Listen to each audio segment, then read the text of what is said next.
Hey everyone, this is Friedel Hakaraj Raven. I'm here with my recap and review of Fellow Travelers Season number 1, Episode number 4. And this particular episode focused a lot on the politics of what's happening and how a whole lot of these members who are suspected of being part of the queer community are being investigated. And even Hawks has to sit through the entire process himself, which made for some very, very interesting scenes, especially when it came to the question portion of the lie detecting test. Anyway, before we get to that, the episode opens up with a shot of this man, and he just went through the interrogation process, and he is worried. You can tell that it didn't go well. He is rethinking his life, and yeah, he decides to end it, which relates to how many people ended up like ending their own life after being threatened because of the interrogation stuff and being outed. And they were like, you know what, it's just better if we end our life. And that's exactly what this man did. He just walked into the street and got hit by a car. We cut to the present timeline, and even though Tim has a lot going on, especially with his HIV/AIDS diagnosis. He is still very, very political at heart, and he's still trying to get politicians to learn about to even acknowledge what queer men and people and other people who are suffering from this disease are going through. And Marcus is there, and Marcus, and of course Hawks is impressed, right? And then Marcus and Hawks take their conversation to the kitchen.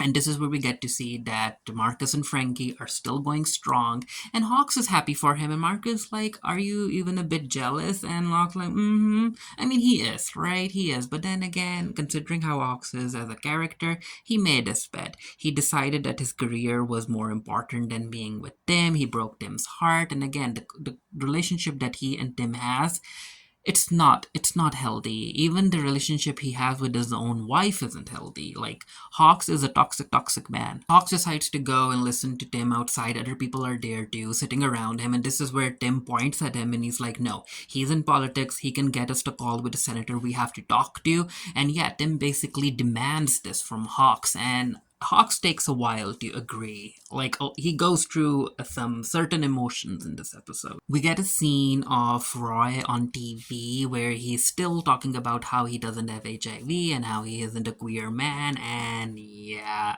in real life he ended up dying. Over in the past, Hawks goes to his office and he sees the envelope from the interrogation team. They want to question him, and of course he's worried. And then Mary comes in, and Mary is like, "Did you get the letter and stuff?" And he's like, "Yep, someone complained, and I need to be prepared."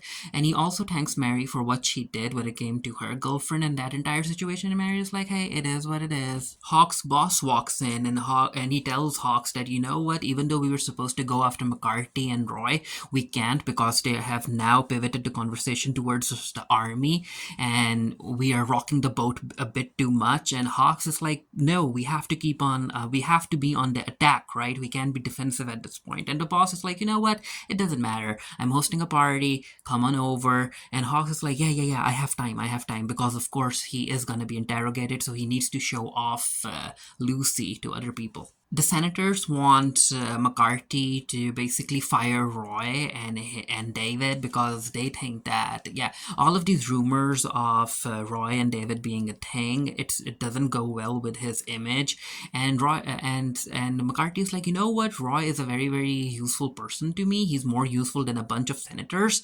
However, I will try and keep the situation in control. He also asks Tim to sit for the conversation, and he's like, Tim, tell me, what should I do here? And Tim is like, well, if Roy really, really agrees with your mission, he should figure out a way for his personal life to not impact the mission, right? And McCarthy's like, yup, and that's exactly what he's gonna do. We get a conversation between Roy and David, and because apparently there's a risk of David being sent overseas, and he's like, Roy, I can't survive overseas. And I'm like, ooh, the way that David ended up flirting with Roy just so he could get what he wanted, I'm like, wow, David, wow. Now, from what I know, in real life, he ended up marrying some Miss Universe contestant, and they had like 6 kids and whatnot, and I'm like, okay, so he knows that he can play Roy, and Roy just goes along with what he wants him to do. Hawks ends up introducing Lucy to the people at the party, and there's this one particular guy, I think his name is Milton. He also introduces her to him, and Milton is basically in opposition of Lucy's dad. But hey, that's politics. You have to end up meeting people and sharing dinner with people you don't agree with. We get the scene where Marcus is given an opportunity to work for the post. However, there's a catch because of all the racism and stuff. He can't use the main washroom. He can use the washroom over at the fourth floor, the smaller one. And he's basically being tested when it comes to whether or not he should stick around without, rocking the boat. And I'm like, oh, Marcus. Hawks goes for the first meeting with the interrogation agent, and it's a very, very weird thing because the guy, he tries to test Hawks out. He even asks Hawks to walk across the room, I guess, which is like, wow, like back in the day, like, wow, what was he expecting to see? Like a swish in his gate or something? But yeah, also Hawks brings up a very interesting question. He's like, a lot of people are killing themselves over this, right? And the guy is like, yeah, I know, but hey, it's part of the job. I have to do what I have to do. And Hawks is like, well, have you ever been worried about someone deciding to kill you instead? I'm like, ooh, Hawks, that's a very good opinion to share in front of him. Hawks and they are at the party, and Hawks ends up telling Mary about this lie detector test that he has to go through, and Mary is like, "Yeah, I know. My ex girlfriend had to go through that too. They asked her questions, very intimate questions. So Hawks, you need to take this seriously." And Hawks just laughs it off, and Mary is like, "Yeah, that's the thing. You don't take anything seriously, and you're also not taking your relationship with Tim seriously. You're gonna break his heart." And I'm like, "Well, we all know how that worked out." And this is where Hawk's secretary basically tells Hawks that, hey, I'm the one who made the complaint. I'm the one who read the note that Tim wrote you about. Thank you to Mr. Hawks Fuller, and consider you're wonderful. And Hawks is like, you know what, girl? I'll tell you what, I am wonderful. So why don't you just sit here and cry about it? And I'll really, really like that interaction. I'm like, ooh, Hawks being sassy. Of course, Hawks is like, Tim, I can't make the call that you want me to, and Tim is like, why? It's because of it's because you feel that you'll out yourself, right? Guilty via association. That's it, right? And I was like, well, it's not that, and I have a family, I've got grandchildren, and Tim is like, I've lost people, and Hawks is like, I've lost people too, and Tim is like, yeah, I understand, I shouldn't have said that. So apparently, from what I understand, I think that Hawks and Lucy ended up losing a child some years back. But hey, this is where Hawks is like, I can't do what you need me to do. And Tim is like, whatever, dude. Go to a bathhouse or something. I don't care. Tim ends up gifting Hawks a tie, and Tim is like, hey, if you don't like it, I kept the receipt, I can return it. And Hawks is like, don't worry, I like it, come over here. And then they end up making out. And while they're being intimate with each other, this is where Tim basically tells Hawks more about what McCarthy is up to and how McCarthy want David out. And there's actually a secret meeting, and David is involved in it. And Hawks is like, yeah, this is an opportunity that we can use. And Hawks is in a mood when it comes to Tim, and it's like, and they're becoming more intimate. And this is where Hawks is like, no, no, no, no, you don't have to worry about it. Today's your turn. And I'm like, today's his turn to do what? So it turns out that Hawks ends up giving Tim a blowjob, and apparently it's like the first time. And I'm like, you know what? They have been doing this for quite a while, and the fact that this is the first time that Hawks goes down on Tim, it just feels unfair. This is where Tim is like, well, I wish I could spend Christmas with you. I know that it's like a fantasy, but I really want to spend Christmas with you. And Hawks is like, you know what? What would you like to do if we were to spend Christmas time together? And he's like, well, I wanted to see the Rockettes, which makes Hawks laugh. And then Hawks decides to give Tim a present. And the present is basically cufflinks with the alphabets H and F on it, which is basically, I guess, Hawks' way to say that, hey, I own you. You're mine, right? And I'm like, ugh, again, this relationship. I am not a fan of this relationship. And because of who Hawks is, before Tim leaves, he's like, Tim, I need you to do something for the meeting, right? I have this folder. It's confidential. I need you to ensure that this folder makes its way to David. And Tim is like, why? Will people get hurt? And Hawks is like, no, this is gonna help more innocent people from getting hurt. And I'm like, yeah, even though he likes Tim, he likes being around Tim. The politician in him, it doesn't rest. Before Tim leaves, Tim is like, "Will I see you again?" And Hawks basically just kisses him. And Tim is like, "Why did you do that?" And he's like, "Well, just giving you something to remember me by." And I'm like, "Oh, again, Tim, you deserve so much better." Now, this was a scene that I was not expecting. So Lucy decides to call Tim's residence, and she is like, "Is Hawks there? He's the one who gave me your number." And I think this is the first time they're actually having a conversation. I wouldn't be surprised if they ended up meeting each other sooner in the past, but this is I think the first time they're having a conversation after decades, I guess. And it's a very awkward conversation, of course. And Tim is like, "Well, thank you for letting him stay for a few days." And she's like, "Well, it's not as if I let him stay. He wasn't gonna take no for an answer. And also, he's told me that he you needed him around because your sister was busy," which is a lie.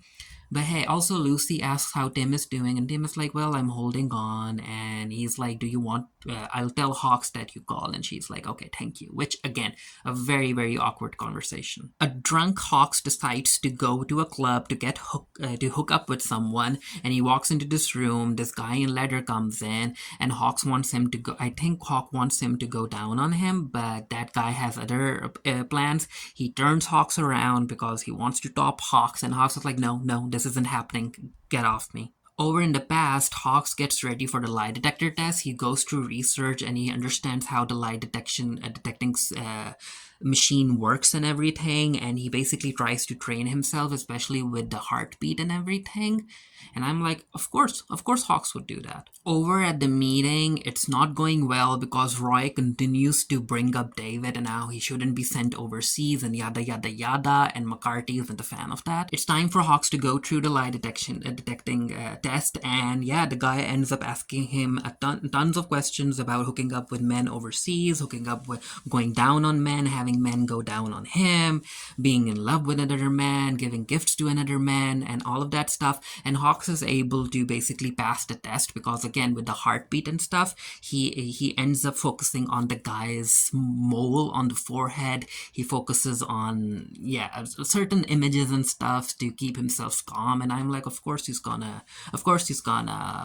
pass the test. Especially even when the question came up about if he has ever loved a man. Of course he thought of Tim, but he's like, "Oh, no." Tim ends up talking to McCarthy's wife, I guess, at this point, or are they still engaged? I think they're married, right? And she's like, "You know what, I believe in what McCarthy is saying. Like, imagine a world without God." And Tim is like, "No, I can't imagine that. But then again, a lot of people are dying. They're getting hurt, engineers and other people." And she's like, "Who cares? Just stick with McCarthy." And while these two are talking, this is where David walks in, and as soon as David walks in, that's when the secret meeting ends. And it was bad. It was just bad, especially with Roy not basically wanting to cut David out of his life. And McCarthy's wife has had enough. She's like, "You need to cut both of those queer people out of your life because you have a mission.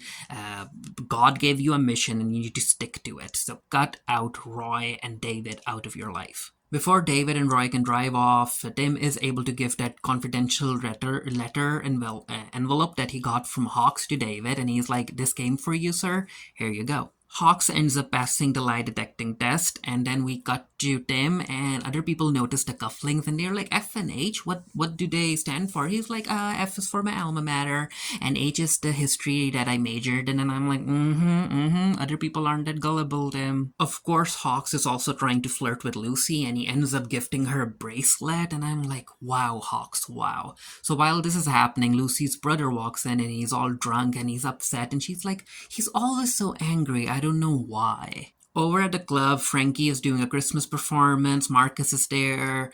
Hawks is there. Other people are there too. And it's a very, very good performance. Marcus ends up telling Hawks about the so-called job that he got at the Post and how he isn't really a part of the group. And even though Hawks can't really do anything about it. He still, I guess, tries to sympathize with Marcus, but again, he really can't understand what Marcus is actually going through. So that happens, and then Marcus asks him about a lie detecting test, and he's like, "Did they ask you about loving someone?" And Hawks is like, "Yeah, they did." And he's like, "Did you think of them?" He's like, "Yeah, for a second." And Marcus is like, "How the heck did you pass that test?" And he's like, "Well, I figured out that it wasn't about being caught in a lie. It was about feeling guilty about lying. So once I got the guilt out of my system, it was a breeze." David ends up opening the envelope that Tim gave him, and yeah, it's basically blackmail material concerning McCarthy, linked to the interview and the material that Hawks got from that guy from the military. And Roy is like, "Yep, it's awesome. We're gonna use this." Frankie is like, "Marcus, I'm gonna make you some food." And this is also where Frankie ends up mentioning Marcus's ex-girlfriend. And Marcus is like, "Yeah, I knew I shouldn't have told you about her." And Frankie's like, "It doesn't matter. I feel excited thinking of you being with another woman and all of that stuff." And that turns Marcus on, and these two hook up. Tim is celebrating Christmas with his family. Lucy is admiring the bracelet that she got as a present, and as far as Hawks is concerned, well, he decides to go to one of the washrooms to get a man to go down on him. And I'm like, "Wow, Hawks, wow." So he, even though he loves them, he's not really like in a committed relationship, I guess, which makes sense for a guy like him. Over in the present, a drunk Hawks comes back home to Tim's home, and he calls for Tim. There's no answer, and I'm like, "Did Tim faint or something?" He knocks on the door. Tim doesn't answer. Hawks is also bleeding from the forehead, and he's like, "You know what, Skippy? I apologize. I'll make the call that you want me to make. Just answer me." And he knocks on the door. No response. He goes in.